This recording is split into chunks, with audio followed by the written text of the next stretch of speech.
Ninaitwa Abel Mayunga, mimi ni electrical engineer nayejihusisha na masuala ya umeme kwa ajili ya kutatua changamoto mbalimbali ambazo zinaweza zikaleta tija katika jamii. Sisi ni wakala ya elimu na mafunzo ya uvuvi FETA, ambao kwa Kiingereza inaitwa Fisheries Education and Training Agency. Sisi katika maonesho ya 88 tunapatikana chini ya Wizara ya Mifugo na Uvuvi. Na hivi katika msimu huu wa 88 tumekuja na teknolojia za kisasa ambazo zinatumia nishati mbalimbali, specifically ikiwa ni nishati ya jua na nishati ya gesi kwa ajili ya kuweza kukausha mazao mbalimbali ya kilimo na uvuvi.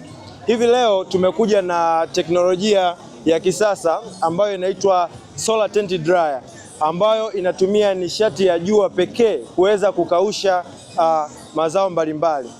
Hivyo katika ni projekti hii ya Solar Tent Dryer tumeweza kudesign pia mfumo wa backup ambao utakuwa unasaidia nyakati za mvua na nyakati ambazo jua halitoki moja kwa moja.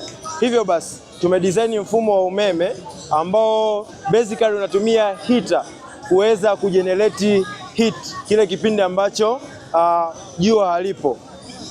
Katika projekti hii inaweza kukausha mazao mbalimbali kama nilivyoweza kusema ya uvuvi na kilimo. Hapo tumelenga samaki kwa upande wa masuala mazao uvuvi, samaki, dagaa, lakini pia na mazao mengine ikiwemo mwani.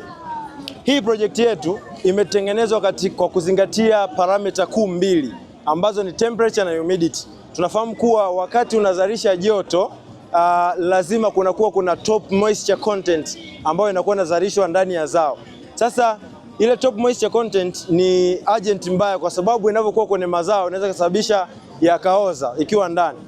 Kwa hiyo tukaja na control parameter ya temperature na humidity, kwa maana kwamba itakuwa ina monitor kiasi cha temperature na humidity katika mazao specific, kwa sababu unavokausha mazao ni lazima una specifications za kwamba unavokausha samaki ni tofauti na nyuzi joto utakazozitumia kwenye dagaa au mwani. Hivyo basi tukaja na huu mfumo ambao utasaidia kumonitor na kuweza kuweka tunasema presetting au set point ambazo zitakuwa zina specify actually unaweka ni zao gani. Kwa hivyo ili kuweza kutoa ile top moisture tumetengeneza mfumo wa ventilation ambao unasupportiwa na exhaust fan. Pale ambapo ile top moisture inakuwa imezalishwa, tunatumia exhaust fan ambazo ikiwa imefikiwa limit fulani ya temperature ambayo tunatakiwa sisi tuweze maintain ili kuweza kukausha lile zao kwa ufanisi, basi zile exhaust fan zitawaka ili kuweza kutoa ile moisture nje. Hivyo ndo ambavyo project yetu inafanya. Karibuni sana.